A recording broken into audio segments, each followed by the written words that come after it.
Pendant des décennies, les armes russes étaient omniprésentes, des avions de chasse en Asie aux chars en Afrique.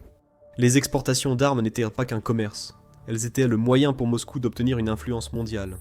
Pourtant, en ce moment, quelque chose d'à peine croyable est en train de se produire. Les exportations d'armes russes chutent fortement. En grande partie parce que le Kremlin ne pouvait pas se permettre de vendre des armes dont il avait besoin pour la soi-disant opération militaire spéciale en Ukraine. La guerre en Ukraine a complètement changé la donne. Le pays autrefois menacé construit désormais les systèmes les plus convoités par l'OTAN et d'autres. Aujourd'hui, nous allons plonger dans la façon dont l'Ukraine, un pays qui lutte pour sa survie, se prépare discrètement à vendre des drones avancés aux partenaires de l'OTAN. Ces systèmes éprouvés au combat sont très recherchés, alors que l'exportation d'armes russes, jadis dominante, vacille sous la pression. Mais il y a aussi un rebondissement dans cette histoire. Il se passe autre chose en coulisses dont presque personne ne parle. Et une fois que vous l'aurez vu, vous comprendrez pourquoi le Kremlin est si inquiet. Allons-y. L'Ukraine n'a pas les gros missiles puissants. Les dictateurs adorent parader. Mais nous avons des drones capables de voler jusqu'à 2 ou 3 000 kilomètres. Nous n'avions pas d'autre choix que de les construire. Pour comprendre la situation actuelle, il faut retracer la construction des industries de défense des deux pays. Ce n'est qu'alors que le retournement d'aujourd'hui prend tout son sens. Pendant la majeure partie de l'ère moderne, la Russie bénéficiait d'un avantage quasi intégré. Son industrie militaire, immense et financée par l'État, promouvait agressivement ses exportations. Elle était juste derrière les États-Unis en vente mondiale, et protégeait cette place par tous les moyens. Elle offrait prêts, contrats à long terme, formation collective, pression politique, conseillers militaires et liens personnels entre dirigeants. Les acheteurs en Asie, Afrique et Moyen-Orient préféraient souvent les systèmes russes, moins chers que l'équipement occidental et accompagnés du soutien politique de Moscou. Cela a créé un système où, une fois qu'un pays achetait un avion de chasse russe, il continuait généralement à acheter des pièces détachées, des missiles, des mises à niveau, et finalement la génération suivante d'avions. Ce cycle a fidélisé les clients pendant des années. La Russie voyait les exportations d'armes comme les compagnies énergétiques, voilà les contrats pétroliers à long terme. Il ne s'agissait pas seulement de vendre, mais de créer une relation. Cela influençait le vote d'un pays à l'Organisation des Nations Unies, ses alliances et sa formation. Longtemps, cette stratégie a permis à la Russie d'assurer son influence malgré un poids économique moindre, et la demande mondiale est restée stable malgré des systèmes moins performants. C'était le monde connu de la Russie, où ses exportations assuraient sa puissance. Pendant ce temps, l'Ukraine connaissait une réalité bien différente. Avant 2014, l'industrie de la défense ressemblait à un groupe d'usines soviétiques survivantes, avec des chaînes de production obsolètes et des budgets très serrés. La plupart de ces conceptions remontèrent à la fin de l'ère soviétique, et beaucoup de bureaux d'études avaient perdu leurs meilleurs ingénieurs, partis travailler à l'étranger. L'Ukraine avait du talent, mais manquait de ressources et de poids politique pour l'exporter. Sa part sur le marché mondial de l'armement était minime, et le monde ne la voyait pas comme un fournisseur sérieux. Elle n'avait ni la machine de marketing, ni le levier politique, ni la réputation de la Russie. Voici la différence essentielle.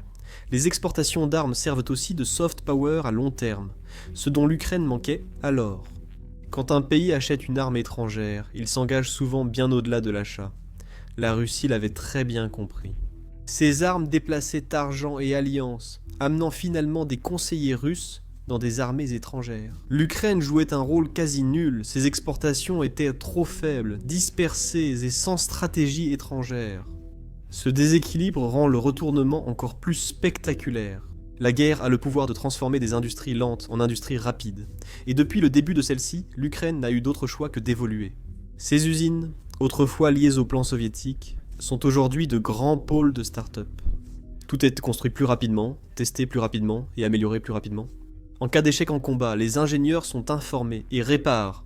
Si ça marche, ils le développent à grande échelle. Le pays entier est un terrain d'essai où les bonnes idées survivent et les mauvaises disparaissent en quelques jours, et non en années. Pour l'industrie de la défense, cet environnement est rude, mais très productif. On peut dire que l'agression russe a créé la pression qui a produit un diamant dans l'industrie de la défense ukrainienne. Dire que l'industrie prospère est un euphémisme. C'est ici que l'histoire de l'Ukraine diverge de celle de la défense russe. Les start-up ukrainiennes opèrent aujourd'hui à un rythme envié par les entreprises occidentales. Dans de nombreux pays de l'OTAN, l'approbation, le financement et la production d'un drone prennent des années. En Ukraine, une équipe passe d'un croquis à un prototype en quelques semaines, car la ligne de front l'exige. Cette rapidité correspond parfaitement à la façon dont la planification moderne de l'OTAN évolue. La tendance passe des systèmes massifs, lents et coûteux à des unités plus petites. Elles se construisent vite, se mettent à jour souvent, et peuvent être perdues sans impacter les budgets nationaux. L'Ukraine a construit toute son industrie de guerre autour de cette idée précise, et ce changement va bien au-delà des drones. Les armées s'éloignent de l'ancien modèle, où chaque système devait être coûteux, lourdement blindé et préservé à tout prix. La nouvelle approche privilégie le nombre, l'autonomie et la capacité à submerger les défenses en inondant le champ de bataille, plutôt que la simple force brute. L'idée, c'est que des essaims bon marché peuvent tout aussi bien épuiser les défenses aériennes ennemies. Des drones d'attaque jetables réalisent désormais des missions autrefois réservées à des avions valant des centaines de millions de dollars. L'industrie de guerre ukrainienne s'est développée, contrainte de s'adapter à la puissance russe.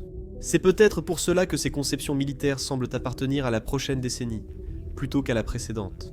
Voici un aspect intéressant. L'Ukraine n'a pas lancé seule cette dynamique. Le financement occidental et le soutien technique ont permis aux ingénieurs d'expérimenter. Là où ils auraient pu lutter contre des pénuries d'approvisionnement, ils ont pu innover chaque semaine.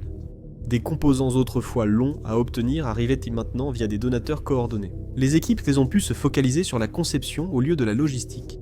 Le partage de renseignements a également aidé, car connaître le type exact de brouillage utilisé par la Russie permet aux développeurs ukrainiens de cibler le problème au lieu de deviner. Ce mélange d'ingéniosité et de soutien extérieur a généré un cycle d'innovation inattendu au début de la guerre. Et même si cette rapidité de croissance aurait suffi à attirer l'attention de l'OTAN, l'Ukraine ne s'est pas arrêtée à des prototypes rapides. Elle est allée plus loin, reconstruisant sa base industrielle alors que les missiles tombaient encore.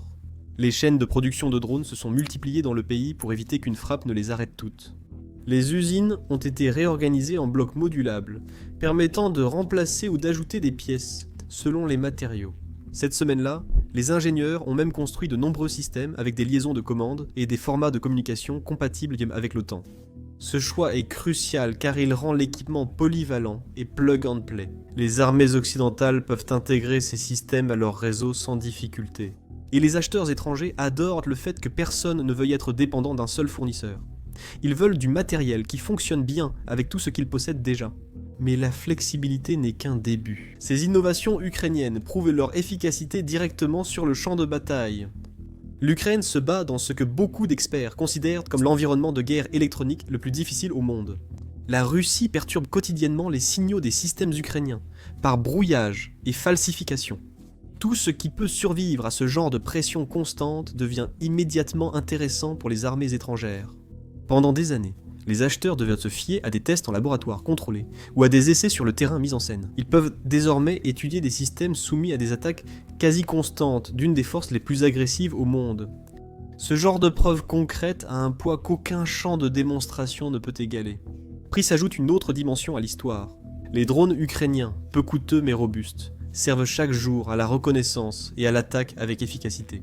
La capacité de production a rapidement augmenté grâce à un mélange d'investissements publics, de capitaux privés et de groupes de bénévoles qui se sont transformés en entreprises d'à part entière lorsque la demande a explosé. Le résultat est un ensemble de systèmes qui répondent à tous les points essentiels. Ils conviennent aux budgets plus modestes, ils sont efficaces en situation de combat réel, et ils peuvent être améliorés à mesure que les missions évoluent. Tout cela est évident avec des exemples comme le drone Shark ou le navire sans pilote Magura. Ces systèmes ne survivent pas que sur le papier. Ils opèrent à l'intérieur du champ de brouillage de la Russie et continuent malgré tout à porter des coups confirmés sur des chars et des navires. Le requin peut repérer l'artillerie de loin et renvoyer les images via des liaisons cryptées, tout en ignorant les interférences. Le Magura a détruit les patrouilleurs russes en mer Noire sans subir la moindre perte lors de certaines missions, montrant à quel point il peut être dominant. Les armées étrangères observent de près. Ces systèmes coûtent bien moins cher que les modèles occidentaux et fonctionnent dans des conditions parmi les plus difficiles. Détruire des équipements russes en combat réel est la meilleure preuve de compétence. La production atteignant des milliers d'unités par mois, les retours du front permettent des améliorations continues. Tout cela transforme ces systèmes en aimants, à l'exportation pour les pays confrontés à des menaces pas similaires. Grâce à ce rapport prix-performance et à des résultats prouvés, la prochaine étape était quasi assurée. L'Ukraine se prépare non seulement à approvisionner ses propres forces, mais aussi à entrer sur le marché mondial de l'exportation avec une véritable ambition. Naturellement, la route mène vers l'OTAN, où la demande augmente et où l'intérêt pour l'équipement éprouvé au combat est plus fort que jamais. Pour permettre ce changement, Kiev a modifié ses lois et règlements pour les aligner sur les normes occidentales. Cet effort a pris de la vitesse en 2024 et 2025 et se poursuit encore aujourd'hui. Les anciennes règles d'exportation, qui limitaient les systèmes à l'Ukraine, ne correspondent plus à l'objectif de les vendre aux alliés. Les contrôles ont donc été modifiés, politique après politique. Une tâche majeure a été d'amener les certifications techniques aux normes de l'OTAN. Des centaines d'entreprises ukrainiennes ont déjà satisfait aux exigences et obtenu l'approbation officielle, tandis que beaucoup d'autres sont encore en pleine phase de tests et de démarches administratives.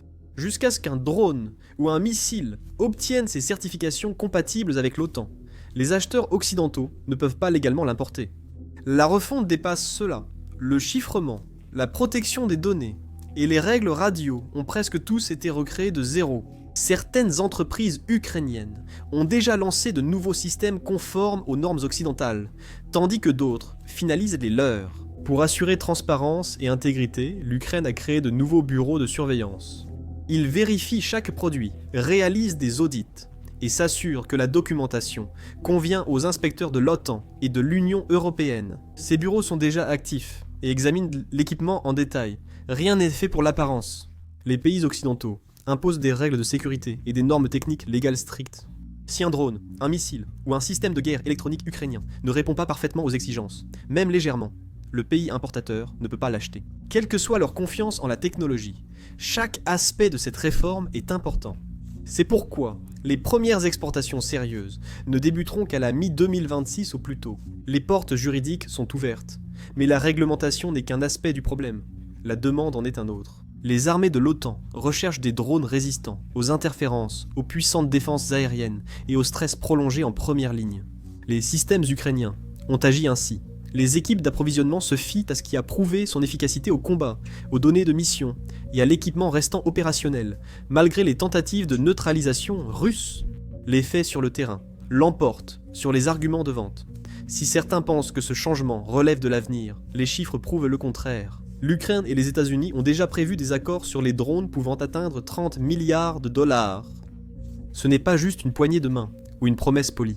C'est le premier signe qu'un des plus grands acheteurs de défense est prêt à intégrer les systèmes ukrainiens dans sa propre chaîne d'approvisionnement. Cela montre aussi quelque chose de plus important.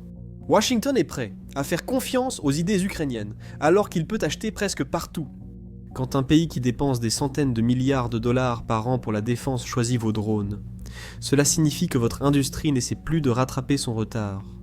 Elle rivalise au sommet du marché. Cet intérêt croissant s'est déjà transformé en action. L'Ukraine a signé un accord avec la société américaine Swiftbit pour coproduire des centaines de milliers de drones à partir de cette année. Cela inclut des intercepteurs, des modèles de reconnaissance et des versions d'attaque que l'armée américaine testera dans divers environnements. La coproduction est essentielle car elle assure une coopération durable plutôt que des achats isolés. Quand usines, formations et chaînes d'approvisionnement sont établies, la relation devient trop précieuse pour être abandonnée. Cela intègre aussi les ingénieurs ukrainiens, dans un système offrant accès à des essais, des équipes de retour d'expérience et des cycles de développement conjoints, accélérant l'innovation. Le moment de ces accords compte également. L'Ukraine ne traite pas avec de petits acheteurs, mais conclut des accords d'exportation précoces, avec la principale puissance militaire de l'OTAN. Ce niveau d'intérêt montre que l'Ukraine est considérée non seulement comme un partenaire dans le besoin, mais aussi comme un futur fournisseur capable de combler les lacunes auxquelles l'Occident est confronté depuis des années. Les importants contrats américains envoyés ont également un signal aux autres pays de l'OTAN. Si Washington investit des milliards dans les drones ukrainiens, les petits États peuvent un bord limité sans craindre un trop grand risque. Cela crée un effet domino, où un accord en déclenche plusieurs autres.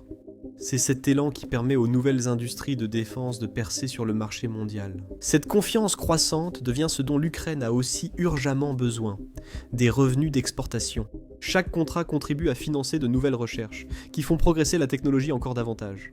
Des mises à jour du micro-logiciel, des fonctions anti-brouillage, de meilleures charges utiles et des communications améliorées sont possibles grâce à un flux d'argent régulier. Ces améliorations renforcent l'industrie ukrainienne et rendent son armée plus sûre. Elles se répercutent même dans les secteurs civils. Les outils de navigation des drones aident aussi les agriculteurs. Les capteurs sécurisent les frontières et les matériaux légers optimisent notre fabrication et logistique. Tout cela rend l'ascension de l'Ukraine encore plus frappante lorsqu'on la compare à l'effondrement de la Russie. Alors que Kiev prospère, L'exportation de Moscou s'effondre progressivement. La machine d'exportation russe, autrefois puissante, enchaîne désormais les difficultés. Les chiffres en témoignent. Ces exportations d'armes ont fortement baissé dans certaines régions, parfois de plus de moitié. Les pays autrefois liés à de longs contrats avec Moscou retardent aujourd'hui les paiements, renégocient ou s'éloignent discrètement. Les sanctions. Elles ont coupé l'accès à un financement facile, de sorte que la Russie ne peut plus proposer d'offres de crédit avantageuses. Ces accords ont autrefois permis de vendre son équipement à des acheteurs à faibles et moyens revenus. En plus de cela, l'instabilité constante du rouble transforme chaque nouveau contrat en pari. Aucun acheteur ne souhaite une livraison à un prix fixé dans une devise susceptible de s'effondrer avant réception. Les chiffres de production sont clairs. L'Ukraine fabrique actuellement 4 millions de drones par an, un nombre supérieur à la plupart des membres de l'OTAN.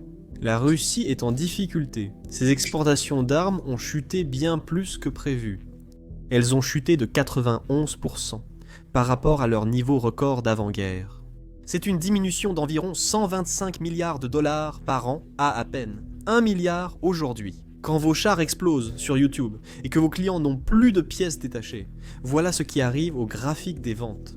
Moscou essaie de ralentir le déclin, mais ses efforts ressemblent plus à du rafistolage qu'à une véritable solution. Des programmes de substitution aux importations ont poussé les usines de défense à remplacer les pièces étrangères par des productions locales.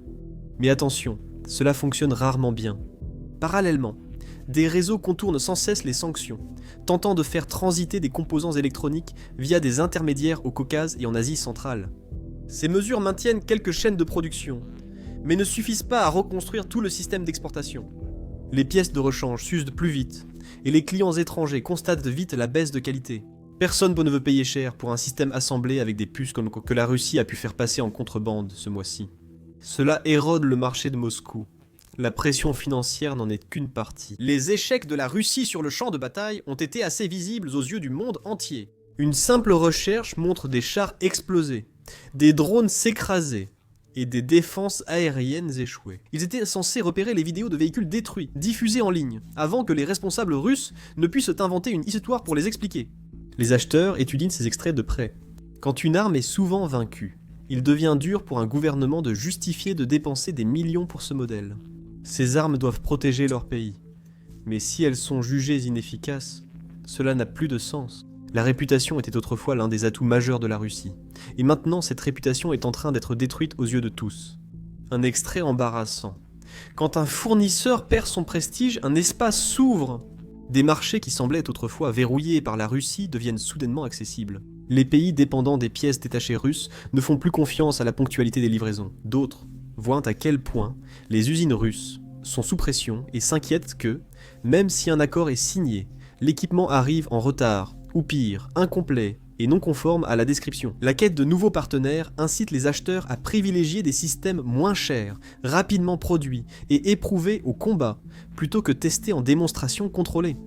Et vous ne devinerez jamais qui correspond à cette description. L'Ukraine exploite rapidement et efficacement la brèche laissée par Moscou.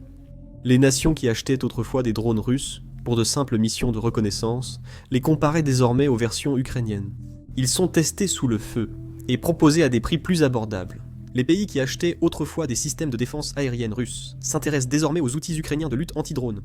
Ils ont déjà affronté les tactiques russes, et survécu pour en témoigner. Même les petits États incapables d'acheter des avions russes, ou des blindés lourds. Imaginez des drones ukrainiens pour patrouiller les frontières, protéger les côtes et assurer la sécurité intérieure. Ce changement ne modifie pas seulement les graphiques commerciaux, il redéfinit la géopolitique. Lorsque l'Ukraine devient fournisseur, elle accède à des discussions stratégiques inédites. L'OTAN bénéficie également à l'Alliance, en gagnant un partenaire qui ne fait pas que recevoir du soutien, mais qui produit aussi du matériel que d'autres voudront. Cela réduit la dépendance à un seul fournisseur et renforce la capacité de l'OTAN à se diversifier. Les conceptions ukrainiennes reposent sur des systèmes modulaires, ce qui signifie que les acheteurs ne sont pas liés à un seul producteur. Ils adaptent charges utiles, outils de communication ou plateformes de lancement selon budget et menaces. L'Ukraine peut le fournir, l'Europe en profite aussi. Plusieurs gouvernements européens ont déjà commencé à collaborer avec des entreprises ukrainiennes sur des accords de production conjointe. Ces partenariats rapprochent la production, créent des emplois locaux et réduisent la dépendance aux chaînes d'approvisionnement éloignées. Ils renforcent aussi les liens politiques, quand deux pays partagent usines et chaînes d'approvisionnement. La coopération devient quotidienne, dépassant les discours diplomatiques. L'Ukraine n'attend plus d'invitations officielles. Elle collabore déjà avec des membres de l'OTAN pour installer la production sur un terrain plus sûr. Le Danemark finance des entreprises ukrainiennes pour installer des lignes de production de drones et missiles sur son sol. Cela évite les frappes de missiles russes et permet de produire des systèmes conformes aux normes de l'OTAN. La Pologne envisage des accords similaires pour des obus d'artillerie et des véhicules sans pilote qui combinent des conceptions ukrainiennes avec des matériaux polonais.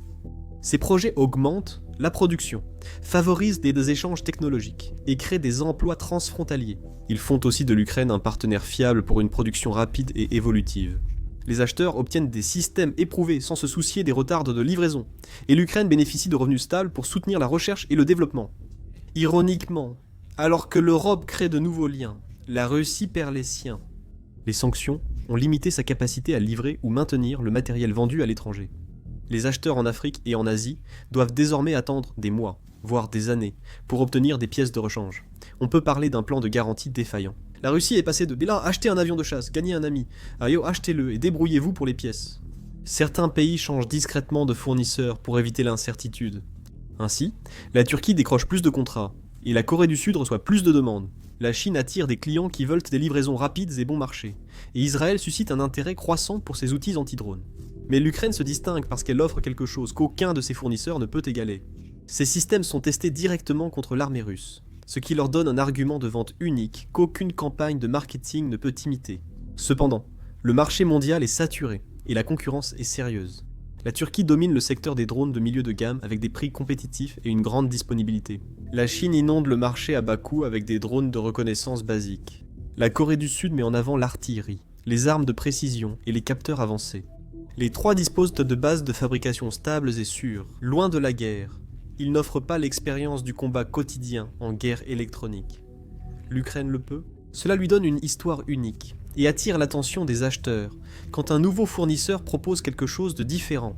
Ce nouveau paysage offre une perspective prometteuse. Pour l'heure, seuls les analystes des contrats de défense constatent ce changement. Mais à mesure que les exportations ukrainiennes augmentent, l'impact s'étendra aux sphères politiques et militaires plus larges. La coopération en défense implique souvent le partage de renseignements, qui conduit à des exercices conjoints. Les exercices conjoints génèrent souvent de nouvelles stratégies influençant les régions et pouvant modifier les alliances, particulièrement en Europe de l'Est, où les pays recherchent du matériel moderne, abordable et adapté aux menaces quotidiennes. L'avenir proche donne déjà des indices. D'ici 1 à 3 ans, les États membres de l'OTAN pourraient lancer de petits programmes pilotes. Les pays baltes sont des candidats probables car ils opèrent sous une forte pression électronique russe et souhaitent des systèmes capables d'y survivre. Les terrains d'essai de l'OTAN pourraient accueillir des démonstrations où drones ukrainiens et occidentaux voleraient ensemble sous brouillage simulé. Des armées pourraient inviter des ingénieurs ukrainiens à tester la résistance de leur défense avec de vrais outils pour identifier les faiblesses. Si ces expériences se passent bien, on passe à l'étape suivante. D'ici 3 à 7 ans, l'objectif sera de privilégier la fabrication locale sous licence, plutôt que l'importation de systèmes ukrainiens. La Pologne s'est déjà intéressée à la coproduction dans divers secteurs de défense. La Roumanie est un autre candidat, car elle modernise rapidement son armée. Des centres d'entraînement conjoints pourraient être créés pour que forces ukrainiennes et OTAN développent ensemble des tactiques pour la guerre et la défense anti-drone, ainsi que la résilience électronique. Les voies d'approvisionnement pourraient recommander des modèles ukrainiens pour certaines missions. Si l'Ukraine progresse ainsi, la situation à long terme devient plus frappante.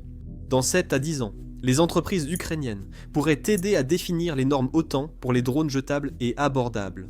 Les revenus d'exportation pourraient grandement aider à reconstruire le pays et créer des corridors technologiques dans les grandes villes. L'Ukraine pourrait devenir le principal centre de production européen pour les systèmes sans pilote de petite et moyenne portée. Cela servirait les besoins militaires et civils, comme l'agriculture et la sécurité des frontières. À ce stade, l'Ukraine n'est plus vue seulement comme une nation soutenue par l'Occident. Elle devient l'un des producteurs qui façonnent l'avenir de la défense européenne. Tout cela mène au point final. L'ascension de l'Ukraine n'est pas due au hasard. Le chèque a été construite sous pression, nécessité et une résilience rare dans les autres industries. La chute de la Russie à l'export prouve qu'une réputation sans résultat ne vaut rien. Les acheteurs ne veulent pas entendre des histoires de Moscou sur la force du système il y a 10 ans, ils veulent des preuves. L'Ukraine a cette preuve. Sur un marché mondial, où la véritable performance détermine la véritable puissance, l'Ukraine assume un rôle que peu de gens attendaient. Ce n'est plus l'élève, mais le fournisseur que les autres observent, suivent et dont ils s'inspirent. Au cours des derniers mois, la machine de propagande russe nous a harcelés en ligne. Ils essaient de nous faire bannir de YouTube. Leurs bots russes nous attaquent sur Twitter et nous avons du mal à les combattre sur tous les fronts. Mais nous n'abandonnerons pas, car nous croyons vraiment au pouvoir du journalisme indépendant. Nous savons tous pourquoi ils essaient de nous arrêter. Ils ont peur parce que nous vous apportons la vérité sur ce qui se passe réellement en Ukraine. Ils ont peur car nous voyons leurs mensonges. Aujourd'hui, nous voulons les effrayer davantage. Récemment, nous avons lancé notre nouvelle plateforme Business Basics. Ici, nous diffusons des vidéos exclusives et des discussions avec des experts tels que généraux américains, Navy Seals, auteurs à succès, etc. Nous analysons également chaque semaine les dernières nouvelles provenant du front Russie-Ukraine. Regardez-les dès aujourd'hui via le premier lien en description ou en scannant le QR code à l'écran. En ce moment, vous pouvez également aller sur basicsinsider.com. Votre soutien signifierait énormément pour nous tous chez Business Basics.